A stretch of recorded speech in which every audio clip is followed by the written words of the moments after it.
In this checkpoint, we're going to try to find the determinant of a 4 by 4 matrix.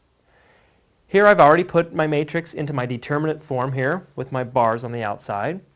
Now remember, we can find the determinant using any of our columns. Obviously, I'm going to choose column 3 because 3 of my entries are zeros.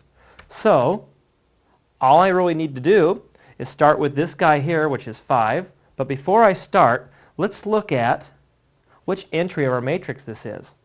Since we are in row 2, column 3, this is entry A sub 2, 3.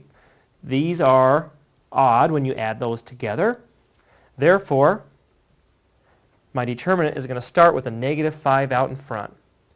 If I cross out my column and my row, I'm going to then try to find the determinant of 0, 4, negative 3, 1, negative 2, 6, and 3, 0, 1. Okay? So I've reduced my problem to something a little smaller.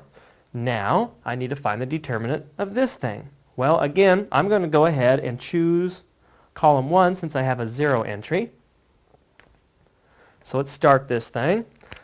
I don't need to worry about this first entry 0 since 0 times anything is 0. So we'll just move down to 1. Put big parentheses here. I know this must start negative. So negative 1 times, let's see, times the determinant of 4, negative 3, 0, 1. And finally, plus 3, crossing out,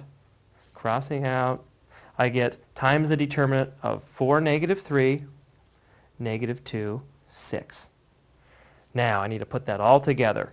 I'll simplify a little bit. I've got my negative 5 out in front. When I go ahead and find the determinant, this determinant here is actually 4, so I get a negative 4. This determinant here turns out to be 18, so I get 3 times 18, which is 54.